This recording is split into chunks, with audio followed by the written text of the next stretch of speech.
Rachel, and today we're going to be talking about periodization and training goals. So you guys have already talked a little bit about periodization and training goals at the beginning of the semester in 392. So I'm just going to kind of give you a refresher, explain some things, and hopefully you guys can relate this to your client and it'll help you in finishing your programming and maybe even in your future career. Okay, so the definition of periodization is a strategy to promote long-term training and performance improvements with pre-planned manipulations of those training principles that we talked about in the last video. So like specificity, intensity, and volume. And we kind of organize it in periods or cycles with an overall program goal, or like an overall macro cycle, which we're going to get into in a minute.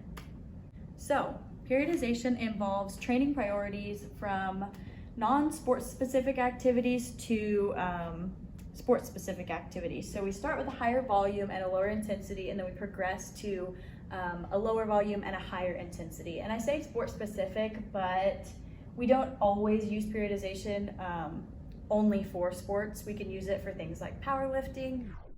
I just wanted to take a second and back up here because powerlifting is definitely a sport. I was just thinking more like traditional team sports probably. And I just wanted to say that you don't have to be an athlete to use periodization. That's the point that I was trying to get at. My wording was just a little bit confusing.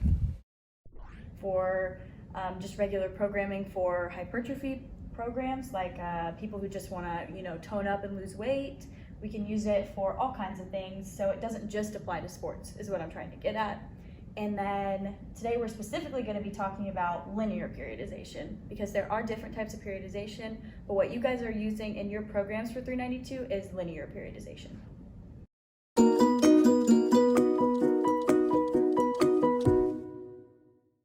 Intensity and volume always have an inverse relationship.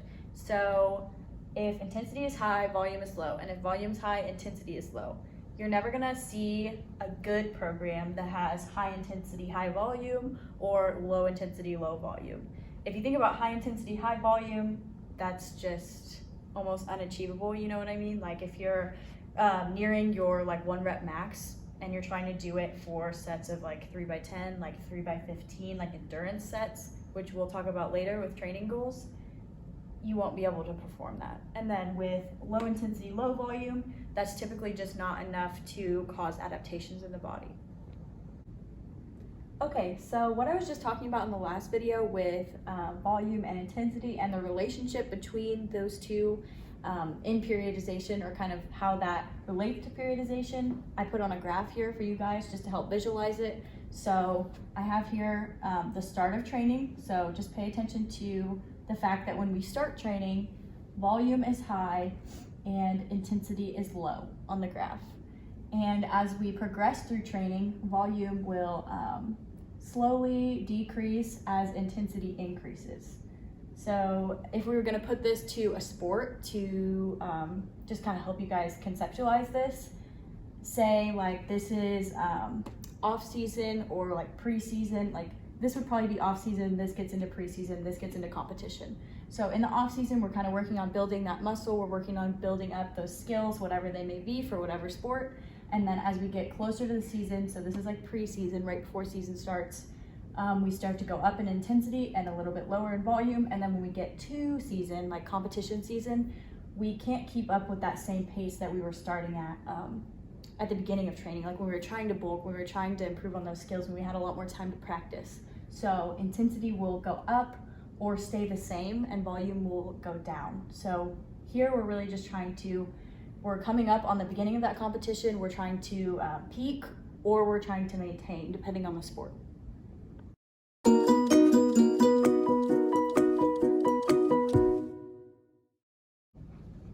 Okay, so we're gonna break periodization into macrocycles, mesocycles, and microcycles. So first of all, macrocycles, when I think macro, I think big.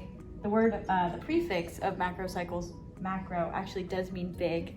And to help you associate this with big, I drew a really big bicep or a really big muscular arm. And macrocycles typically are usually a year, but can last up to like 4 years, like multiple years for like Olympic athletes, but they can also be less than a year. but usually we're talking a significant amount of time, so like probably more than 6 months usually. So typically a year, can be up to 4 years for certain athletes, but we're looking at a bigger amount of time. So let's move on to mesocycles. So meso means middle. This prefix of mesocycles equals middle. To help you associate this with middle, I drew a middle finger. And mesocycles are typically a little bit smaller training blocks than macrocycles. They're usually 4 to 8 weeks, and there are typically concentrations for each mesocycle that relate to the training goals, which we're going to talk about in a minute. So you might have a hypertrophy mesocycle, a strength mesocycle. Sometimes people even have like hypertrophy 1 mesocycle, hypertrophy 2, and so on. Next, we're going to be talking about microcycles.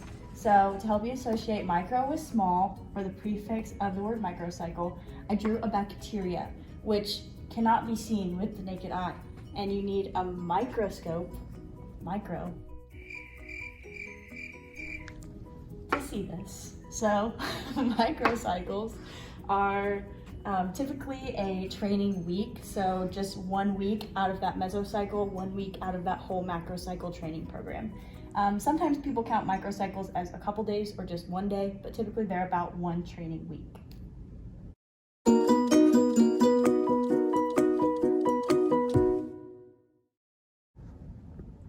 Okay, so next let's talk about training goals.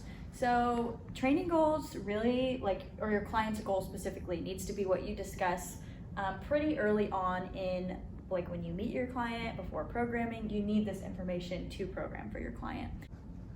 So as I was saying, training goals or your client's specific goal is something that you need to find out ASAP to create a good program for them. So something I want to mention about training goals, basically if a client does not have like a specific goal, or if they don't really have much of a goal in mind, that can be a problem, just because goals provide motivation for people. Goals provide motivation for people training, for people exercising, like these programs that you guys are creating in 392. So it's always good to have your client take time to think about a goal if they don't have a goal, or come up with a goal. They need a goal to motivate them, basically. Okay, so the first training goal is GPP, or General Physical Preparedness. This type of training starts with low intensity and high volume, and it's really non-specific. It's just meant to kind of orient your client to the different kinds of training. So it might have a little bit of endurance training, it might have a little bit of hypertrophy, it might have a little bit of strength and power. And then next we have endurance training. So this is a higher volume, lower intensity kind of training, kind of similar to what we were talking about with GPP, but this is just more focused on that high volume, low intensity. And it's more focused on like those aerobic energy systems. And then hypertrophy, this is a kind of mid-range intensity, so usually around 60 to 65% of max to like 80 or 85% of max, depending on which book you're reading. So it's a higher intensity, so it's a little bit lower volume than endurance or GPP. And then strength would be high intensity and then lower volume, and then power. Power combines strength and speed. It's a whole different ballpark, whole different kind of training. We'll talk about that in a little bit. So remember that general physical preparedness can pretty much look different for everybody's training goals, different training goals. So a person may do more of a hypertrophy general physical preparedness if that's what their first mesocycle is going to look like. It just kind of depends. The endurance training, we're looking at that higher volume, lower intensity. So usually 1 to 2 sets of anywhere from 20, 25, 50 reps. So we're only going to do a couple sets, but lots of reps to get in that volume, and intensity is going to be low. This is going to train those aerobic energy systems like we talked about before. So hypertrophy training, we want to increase muscle fiber size. So we're going to be doing 65 to 85% of our 1RM for the intensity.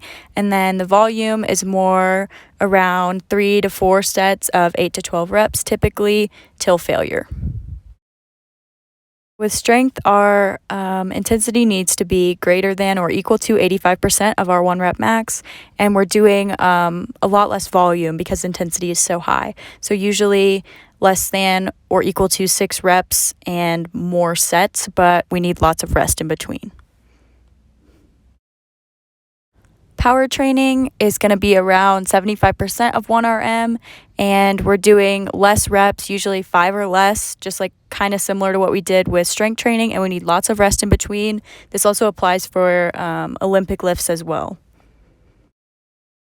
So when we're talking weight loss, or even getting toned, we're usually talking about hypertrophy training, and hypertrophy training, like with a full body approach, is a really good option for a beginner who wants to start training and one of their main goals is to lose weight.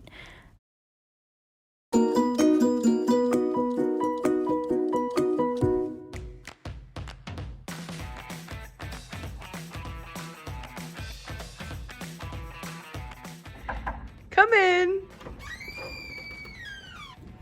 Hi, I'm Rachel. It's nice to meet you. I'm going to be your personal trainer. Hi, my name is Jordan. I guess I'm gonna be your client. So, Jordan, why don't we talk about your training goals or what you want to accomplish with this exercise program that I'm going to be making for you? So I want to lose weight, skinny queen, and then I'd also like to tone up like my arms, but I want to keep my like legs on the bigger side, and then all this needs to be done in like 4 weeks because I'm about to get married, and that wedding dress is not going to fit itself. So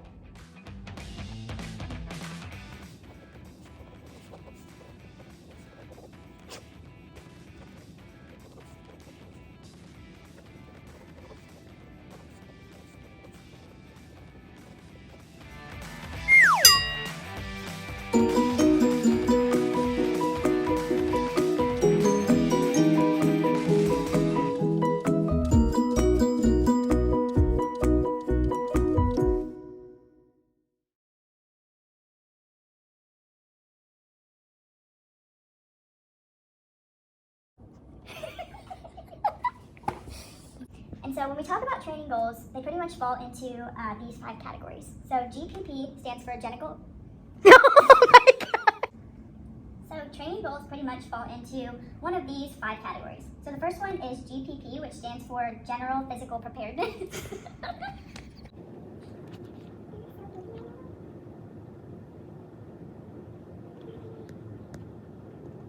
This is really trust the process.